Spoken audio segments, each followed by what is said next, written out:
कौमी असम्बली में opposition leader की तकर्रुरी। स्पीकर अयाज सादिक ने उमर अयूब को अरकान के दस्तखत के तस्दीक के लिए बुला लिया।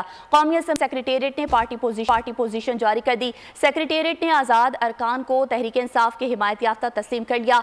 सेक्रेटेरिएट का आज़ाद अरकान को सुन्नी इत्तेहाद कौंसिल के अरकान तस्लीम करने से इनकार। कौमी असम्बली सेक्रेटेरिएट ने हुक्मरान इत्तेहाद की तादाद 226 तय कर दी। कौमी असम्बली सेक्रेटेरिएट ने अपोजिशन की तादाद 102 तय की है, जबकि कौमी असम्बली ऐवान में अरकान की कुल तादाद 328 हल्फ उठा चुकी है।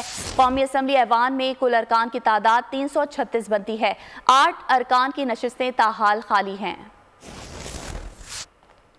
आपको बता रहे हैं, कौमी असम्बली में अपोजिशन लीडर की तकर्रुरी। स्पीकर अयाज सादिक ने उमर अयूब को अरकान के दस्तखत की तस्दीक के लिए बुला लिया है। कौमी असम्बली सेक्रेटेरिएट ने पार्टी पोजीशन जारी कर दी।